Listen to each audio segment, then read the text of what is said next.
Hey everyone, my name is Matt. I'm from Fitness Achievers. Welcome back to our second discussion of our channel, podcast, whatever you want to call it. Okay, so today we have one of our very special colleague here, Warren. Okay, before I let him intro himself, so Warren is actually one of our best looking coach in the company. So every time, whenever we need a talent to shoot, or if the client asks, "Hey, you guys got handsome coach?" The first guy I think inside my head is Warren.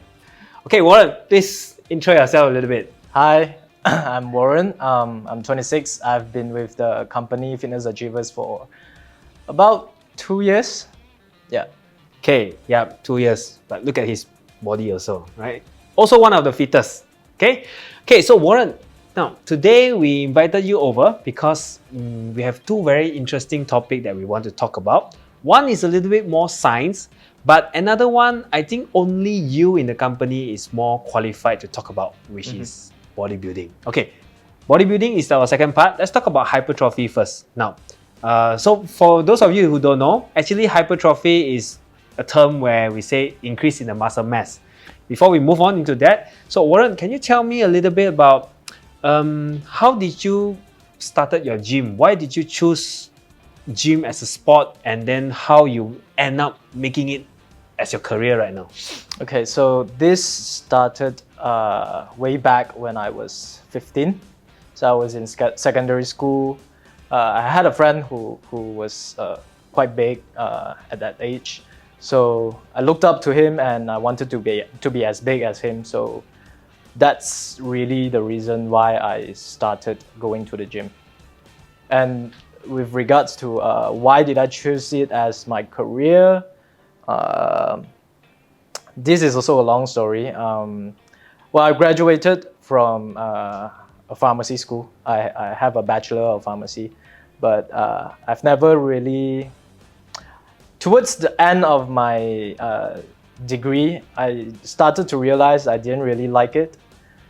And then I didn't do anything after graduation for about 1 year. And I started questioning myself, like, what do I love doing for a long time and still are doing it. And that's basically working out in the gym. So that's really how it evolved to, being now 2 years in the company. Okay, good. Are you sure you started workout not because you wanted to look good and That too. chase girls? To pick up girls, yes. Pick up girls? Yeah, Okay. that too. All right. Okay, so that's a very drastic change from pharmacy to now personal trainer, fitness industry. Yep. Do you have any regret at all? Like, have you ever come to cross your mind that maybe I should give pharmacies a try? Has it ever crossed? No. Not a day that it went by I regretted this decision. I think it was one of the most pivotal decisions, and yet one of the best decisions I've ever made ever since growing up. Being an Asian kid, we were always told by our parents what to do and what to pursue even. So to make this decision wasn't easy, but I'm glad I made this decision. Yeah. Okay. Happy for you too. Okay, so now, as we know that personal trainers, right? Although we all look the same, I mean, our job looks the same, right? But every trainer also specializes in one thing. So can you tell me a little bit about what are you really good at? Is it to help people build muscle, or to fat loss, or rehab? Can you share a little bit about what you actually are good at and what is really your passion? I think if you want to call it a specialty or something that I'm good at helping my clients would be hypertrophy and also fat loss or body recomposition because of my hands-on experience with it. Because I've gone through, my weight changes personally have been all over the place throughout the years. So yeah, from my experience, that's why I can understand what my client is going through during the transformation. So I think that helps with getting a better understanding of how the transformation is. Okay. Yeah. Okay. I think okay, good. So hypertrophy, fat loss, and body transformation. Okay, let's talk a little bit more scientific. Yeah. So how do you create hypertrophy in your clients? Like what approach would you use and what method? Maybe you can share a little bit to Yeah. our audience. So in terms of hypertrophy, the number one thing that we look at is load tension, muscular tension. So that's the most important part, which means you have to move weights in order to build size, in order to increase muscle mass. We have other factors as well, like metabolic fatigue, and Volume, intensity. Yeah. Is that part of it? Yeah. It all plays a role, but I would say number one thing that we in hypertrophy we focus on the tension, muscular tension. Yeah. That's good then. Okay. Then is it going to be the same like if you're training someone who's 25 years old and versus you're training someone who's maybe 60, 70? Can someone at the age of 60, 70, can they still really grow muscle? Yes. What do you think? Yes, at any age, everyone can build muscles at any age. In terms of the workout structure, it could be a little bit different, between a 25 and maybe a 60 or 70-year-old who wants to pursue hypertrophy as their goal. But the principles stay the same. It's muscular tension. Yeah. Okay. Last time someone asked me this very question, I really don't have a very good answer. Let me ask you, it will shock you, okay? Yeah. So if everyone can build muscle at 60, 70, why not I enjoy life first, don't do anything until I'm 60, and then only I build muscle? It's never too late, right? Why should I do it now? That's an interesting question. I would counter that with an argument. If hypertrophy or gaining muscles has a lot of benefits, why not enjoy the benefits now? Why do you have to wait until you're 60 to then enjoy the benefits of hypertrophy? And when you pursue hypertrophy as your goal, meaning you want to gain muscles, you look good, you look better. So why not do that when you are young? Why only you want to look good at age 60? I find that a little bizarre. Yeah. So, Okay. All right. So you say you're also good at fat loss. Okay. So what do you think is a healthy body fat percentage for men and a healthy percentage for women, so according to the scientific or the guideline? generally, we want to be at between 10 to 20% for a healthy male adult, and for female it could be between 20 to 30%. Yeah. So that's the range that we are looking at. Yep. And then do you think it's easy to achieve, like for men 10 to 20, or what is your observation on the current market? Like, is it in Malaysia, I think most men are above 20%, and most women. Okay, I think most men are on the higher side, but women maybe not so much, but they are definitely pushing 30, if not over 30. Why do you think this is happening in? I think it's a combination of many factors. The number one thing that I could think of is our diet. So Malaysian foods, we love our foods. Yeah. Hokkien mee. Yeah. Nasi lemak. Nasi kandar. Yeah. Teh tarik. So because in terms of maintaining a healthy body fat, diet plays a crucial role as well. So I think that's one thing that we Malaysians might not be very great at. I'm also in the industry for more than 11, 12 years now. You also few years now. I mean, you've been working out for 15 since you're 15. Let's compare what is the biggest fat loss myth you have ever heard, or the most ridiculous that you can share with our audience. Why not you give me an answer first before I think of an answer. Like, what's the most ridiculous fat loss myth that you have ever heard someone say? I think it's the old rice is fattening. Rice is fattening. I don't eat after 6 p.m. This one until now, everywhere I go, as long as people know that I'm from the fitness industry, they will ask, I'm trying to lose weight. And now I cut down a lot of rice already, but I still cannot. Okay. Yeah. So sometimes I feel that I wanted to explain more, but it's very hard to explain when the society or a lot of people that they don't understand, right? They already chop rice is bad. So I think this is one of the myth lah. I think my answer is pretty similar to yours. It's not limited to just rice.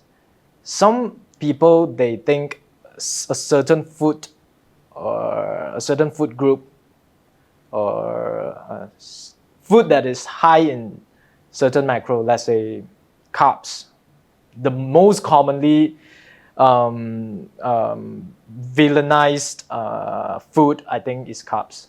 Like, most people view carbs as something that, fattening. Whenever you eat carbs, you gain fat. So I think my answer is also pretty similar to yours, where some people, they think certain foods make them fat, but at the end of the day, it's still all about calories expenditure, calories in versus out, that sort of stuff. So Correct, right. Yeah. So we know the concept is if you are in calorie surplus, you are most likely going to put on weight. If you are on a calorie deficit, then you will most likely lose weight. So it applies to 99% of the people, in exception to maybe if a client has some hormonal issue. I think every once in a while we have some female client who have a hyperthyroid issue where they are on medication. And then sometimes when you look at them, they're really in calorie deficit. They're really doing a lot of exercise, but sometimes the weight just don't budge. Have you ever experienced any clients like that? With hormonal issue, I don't think so. I don't think I've ever had a client like that before. Yeah. So do you have any clients that you find you're struggling to help them with fat loss? Oh yeah. Can you share a little bit? It's very common. I can explain all the theories to them. I can show them what works, what doesn't work. But some clients, they might agree in front of you, but deep down, they don't really agree. So the actions that they still take, it's like opposite of what you are trying to deliver. So it is very common for us to meet such clients where we try to tell them what works, what doesn't, but they will still believe in their own methods. Yeah. You get frustrated? I do. But as a coach, what we are really trying to do is trying to educate the clients, like what's the best way or what's a more sustainable way of going about it. So even if I am frustrated, I still have to deal with them like professionally. So I try my best to still be patient and just slowly convince them that maybe their methods are not the right way. Yep. Understand? Because at the end of the day, we all just want the best for our clients. Yeah, of course. So guys, please listen to your coach. Okay, you see, Coach Warren is getting frustrated. Okay, all right. Last part of this, your expertise. I think this topic is hypertrophy, building muscle. People know, a lot of people know. Fat loss also a lot of people know, but this body recomposition can be a little bit more complicated. Yeah. Can you roughly explain what is it and how can we achieve a body recomposition? Yeah. So body recomposition basically is you are trying to manipulate your body fat percentage relative to your muscle mass, muscle percentage. We have a lot of clients come in here. They tell us they want to get bigger or they want to lose fat or lose weight, but actually what a lot of them need is body recomposition because most of the time when we get clients who want to lose fat, they don't really have sufficient muscles to start with. So when they are trying to lose fat, they will find it pretty hard to lose fat because they just don't have the muscles. The metabolism is not high enough. So body recomposition is mainly to gain muscles and lose fat at the same time. So the way you want to do it, it depends on person to person. So different people have different methods, but mostly for most people, we try to be at calories maintenance. We do resistance training, do a little bit of cardio, stay active, and you should be able to see some results. Yeah. Okay. I think a lot of people, they don't really know what they want also, so Yeah. you help them to identify, right? Yeah, exactly. Okay. Now move back to you is I wanted to know is now you've been working out for 11 years, right? Have you ever get bored working out? What keeps you going back to the gym now? 11 years, yeah. It's an on and off kind of thing in these 11 years. But to answer your question, am I getting bored to working out? Yes and no, I guess. Yes is because I think I have been going to the same gym and they have the same equipment. So basically, I have been just repeating all the exercises. But also no, as in I don't want to stop working out. I don't stop working out because I find it boring. I still find it challenging and honestly, it still excites me. Sometimes when I have chest day or sometimes when I have legs day, so it still excites me that I get to lift weights later during the day. Yeah. Leg day excites you. Okay. Depends. It depends. Yeah. Okay. It depends on my fatigue on that day, but these days I don't really like the legs day. But yeah, last time I used to love legs day. Yeah. Oh, okay. Yeah. You gotta do what you gotta do, right? Yeah. Okay. So how do you manage your work, your gym, workout yourself, and you have a girlfriend, right? You have a very long-term girlfriend who moved over to KL with you. Yeah. So how do you balance all that? Is it difficult or easy? Honestly, with our work nature or the nature of our Industry. company's work nature, our timing is very flexible. So I don't find it challenging to balance between work, gym, and girlfriend. So I don't really have an issue juggling these three. Yeah. Understand. I think this juggling thing happens mostly from commercial gym setting. Yeah, true. Because usually commercial gym setting, they have shift. Let's say if they have morning shift, they have evening shift. Let's say if they have morning shift, if they have clients at night, they also have to stay in the gym until at night. So then it becomes like a very long hours. Yep. Okay, understand. Okay, so now I think our audience will make up of a few category of people who already work out and people who are also not working out. So, what advice would you give to our audience who plans to maybe build their body, maybe just recreationally, or maybe they even think of competitively? What would you say to them? Yeah. Um, my first response, I think, is if you don't feel unwell, if you feel you are okay to start exercising, just go ahead and start exercising. You don't have to lift weights. It's not necessary to build muscles, although it is the most effective. But you can just even do some walking, some running. You can play sports, pickleball, badminton, basketball, anything. Just get your body moving, and hopefully you find a purpose to keep doing that. Yeah. So I think that's my advice. Yeah. Yep, yep. But then if someone would like to build their body, they have to lift weights, right? Is there anything else that... It still depends on your goal. If you want to get big and you want to look really good, then yes, lifting weights is, I would say, necessary. But you can get pretty good results doing push-ups at home, doing squats at home, doing pull-ups at home.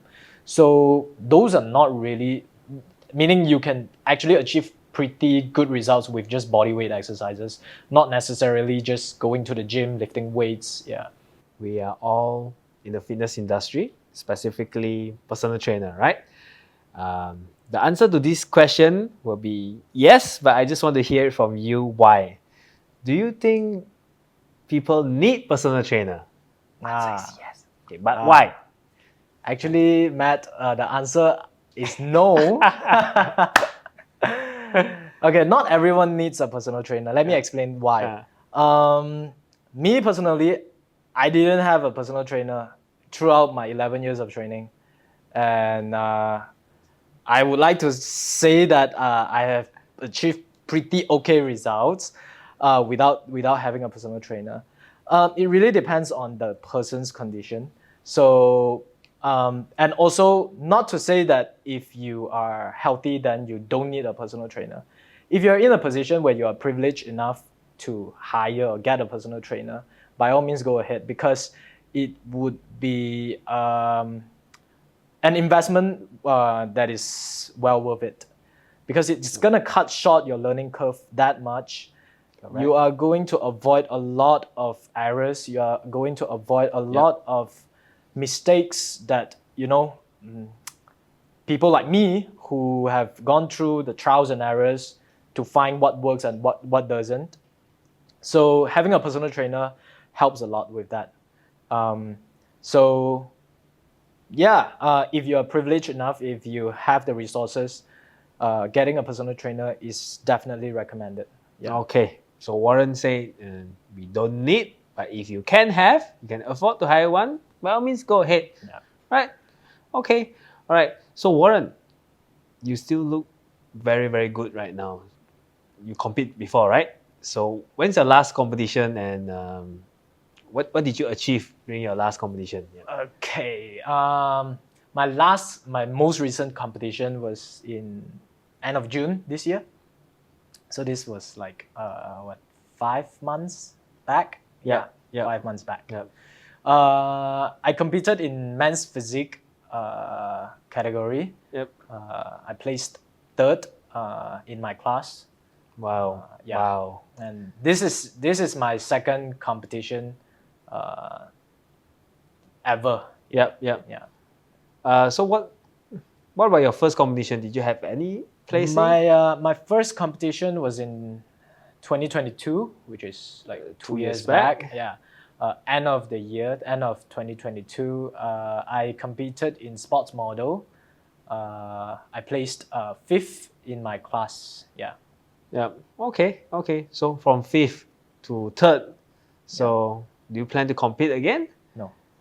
Hell no. Why? Come on. Yeah. I think Matt can speak to this as well. Like, Matt has also competed before, if you guys didn't know.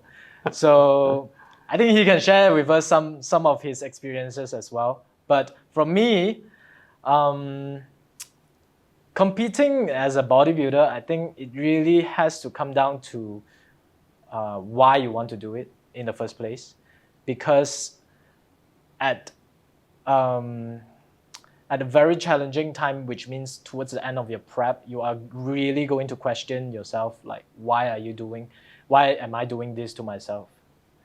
So if you have a good enough reason to start doing it, I think you can grind through it. You can even compete many times. But if it's not if it's not a good reason to do it, then I think it's very hard to do it more than one time, right, Matt? Yep. I'm pretty sure you know what I mean. Yeah, you want to share with us, like? Yeah. Okay. Wow. Okay, so I competed twice. One when I was 19 years old. Wow. I went for Badan Cantik. I'm not sure if you know that. I think that's wearing jeans, right? Yes, Yeah, that's yeah. wearing jeans. Okay. A lot of people that doesn't have leg, they go for that. Okay, Badan Cantik. Yeah. And then at 21 years old, I went for Mr. KL, but the junior category. Yep. And then after that, I stopped completely. I don't really share much with people why I actually stopped, but what I say now can be a bit controversial, but got no offense towards any bodybuilder or anyone, but you have to understand that bodybuilding, if you're in a competitive arena, most of the time it's not healthy. Now, when I say not healthy, it means not healthy to your physical state, not healthy to your mental state. That's true. So I think you can agree that we both stop is because of the mental state. Yeah. Yep. Okay. So it comes to a point where whatever that I study in sports science, all the food disorder, especially the one where you eat, make yourself vomit. When I was studying that, right, I never thought it would happen to me, or I never thought that this kind of thing would happen. I just think that, got such thing, man. Yeah. But it actually happened to me. Okay. 1 month before my competition, all hell break loose. I was driving to the gym at that time for training. I couldn't control my steering. On the left is a mama. Going straight is the gym. Yeah. I just turned to the mama. Yeah. Yeah. And then I ended up ordering nasi lemak, mee goreng, char kway teow. I don't know. I cannot remember 4 or 5 food. Yeah. Then I eat everything. Yeah. Then I went to the gym. I feel so guilty, and just make myself vomit out. Yeah. And that's towards the end of the prep. Yes. Yes, correct. Have you experienced that? Yeah. Like I said just now, towards the end of the prep where it's really challenging here, you are going to do some pretty erratic stuff that you are not even sure why you are doing it. So fortunately I didn't develop any eating disorders, but I think one side effect, maybe you could call it, is maybe body dysmorphia. Yep. Where I, especially after competition, where you just gain so much weight back within a short period of time, and you look back at pictures and the photos of your competition, and you're like, oh, just a few weeks ago I looked that shredded, I looked that lean, I looked that great, but in just a span of a couple of weeks, I now have a tummy. I have gained like 8, 9, 10 kilo. So so body dysmorphia is real. So that's what happened to me, and I think I am trying to manage it right now, but a lot of times I still don't feel like I am muscular enough, I am big enough, or I am lean enough. I still do compare myself to a lot of fitter people. So yeah, so that's a side effect. Correct. that I developed. Yeah. Yeah. Same. I gained 10 kg in 2 weeks. Yeah. Every single day I eat one loaf of bread with peanut butter that's on top of everything else. Yeah. I think it's very scary that to know that you got no control over this. Yeah. Okay, maybe we are young, right? Mhm. Maybe we don't know exactly how to counter it. Maybe if there's any bodybuilder watching this show, maybe you guys can, maybe share a little bit what we did wrongly, right? But to me at that time, it's a breaking point. Like not having control over myself the last month. Yeah. After the competition, I tell myself, that's it. Yeah.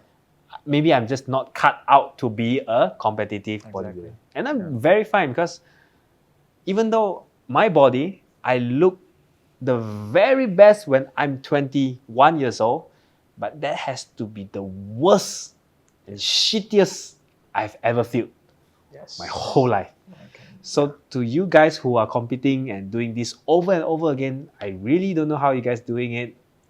I absolutely respect you guys. Okay, so Oren, if someone were to ask you, should I join a competition, a bodybuilding? What would you say to them? My answer will be, okay, maybe you share first, then I will share my answer. If someone were to ask me that question. He's gonna answer no. But my answer is, okay, it really depends on, again, like I said, your why. Why do you want to do it in the first place? And do you actually have sufficient work done before the competition itself? Say you want to compete next year, but you have only started training 1 year ago. Mm-hmm. That's maybe 2 years of training. And in most cases, unless you're a genetic freak, that's not enough to build enough muscles to look good or to compete, to be competitive on stage.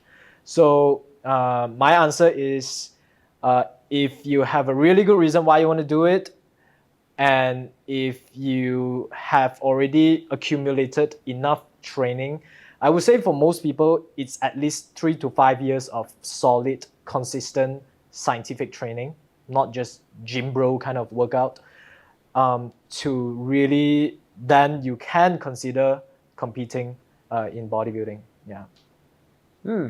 Okay. So, given the chance, will you do it all over again? That's a good question. Yeah. Okay. I think my answer is yes. I would still do it. Because I think it's because I feel like I didn't really do everything that well in my last two preps, in my two competitions. I felt like I had more opportunities. Like I could have done it better. Yeah, there were quite a few aspects where I could have optimized more. I could have done better. That maybe I could have placed higher. So that, to answer that question, yes, I would do it all over again. Yeah. Okay. Would you do it all over again? I think I only have one regret that I've always been thinking that, what if I never tried competing? Will my passion for building my body, now to me, right, health is the most important. When I say health, is my mental health, my physical health. As long as mentally I feel good, as long as physically I'm not extremely overweight or I'm not in pain, and I can foresee myself living long, like maybe 70, 80, 90, and still functional, I'm very happy. That's all I'm aiming. Yeah. But I always regret one thing is, what if I never compete and that competition didn't kill my passion? How will I look like or feel like now? But I suppose you don't get an answer for that because life happens, right? Yeah. So my answer is, if someone were to ask me, should you try to compete? My initial answer is very same like you. I would then ask them is, what is your why? Like, and then you need to know what you are getting into. You need to know that if you are going to compete, it's not going to be an easy journey. It's not going to be healthy physically and mentally. And you better make sure you have a very good support system. Yeah, true. I've known so many successful bodybuilders, couples, boyfriend, girlfriend, husband, wife. They can do it. Maybe it's because the support that each other Also, give. they are bodybuilding couple. Yeah. I see. Yeah. Both my mentors are bodybuilding couples. Wow. And I also know other bodybuilder couples who maybe on social media or maybe through friends. Yeah. You can see that they really can sustain themselves in this industry. Like really competing. I think it really has to do with the support system. Yeah. While I see so many people, including myself, who drop out from bodybuilding, even though I don't win anything, but I consider myself dropping out. I've also seen a lot of people drop out. Yeah. And it's also because of support system. True. Like they don't have that support system. Yeah. Yeah. So yeah, my answer is still no. Okay. This is why I also personally don't train anyone who wants to go for competition. So the thing about personal training is, right, we all have our niche. Yeah. Like for us, right, even though we have compete before, but I don't think we can really train athlete into competition because that requires another level of Oh yeah, definitely. understanding the sports, understanding what it takes to be an athlete in that direction. Yeah. Okay, so my answer to whether I encourage people to go into bodybuilding or try is no. But Warren say maybe yes, because you have to know your why, right? Yeah. So let's share a little bit more to our audience. Warren, can you tell me that during your competition time, especially the near prep, right? How much do you spend on your food prep? And maybe share a bit about your prepping experience in terms of food. Okay. Yeah. So on my first prep, I don't really remember because at that time my diet was really bad. I was just really going through every day, making sure I have enough protein, but I don't have a structure to my diet.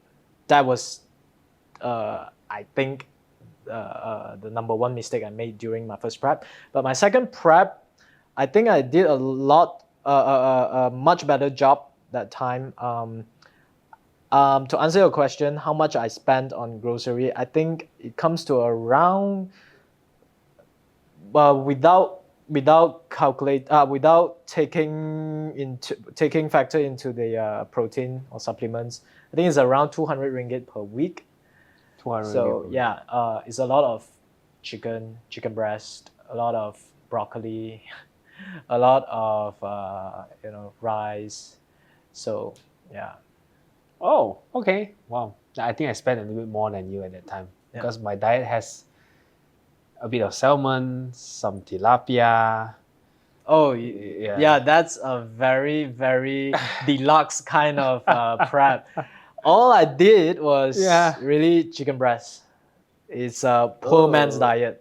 I try to change flavors every week. Every Sunday, I would buy all the groceries on a Sunday morning, and I would spend the whole day, like until evening 5-6 o'clock, in the kitchen just prepping the whole week's food. Yeah, so that's my prepping process, and I think I did that for 19 weeks. Yeah, 20 weeks. Wow. So do you consider yourself as someone who is very disciplined? I would like to think so, but I have seen a lot of more disciplined kind of athletes, and that is why they outplaced me in the competition, because you have no idea how much effort they they put into their prep to make themselves place the way they did. I placed third. There was a reason why I placed third, and they placed second and then placed first. There was a reason why they placed that much higher than me. I think it has a lot to do with the discipline, because at the end of the day, bodybuilding is a lot of discipline. Correct. Yeah. So I placed number 6. So there are 5 people who are much more hardworking and more disciplined than me. Yeah. So this is the reason why I don't encourage people to go into, unless they really want to, because you need absolutely very high level of self-discipline to be in this sport. Yeah. But to counter that, I think competing has one benefit as well, which is really it makes you learn a lot about your own body, and even helps with your discipline in some way. Like throughout so many years of training and the last 2 competitions, I think I've changed a lot. Not just in training, but in my whole life in general, like my attitude, my lifestyle. So it helps with not just your discipline in the gym, but maybe discipline in life as well. Correct. Yeah. I 100% agree. Like the ethics that you build going to the prep and like going through, even though you wanted to give up so many times and just say, let's call it a quit, but you endure, you go through it. So that thing can be translated into other parts. Yes. Yeah. I fully agree with that.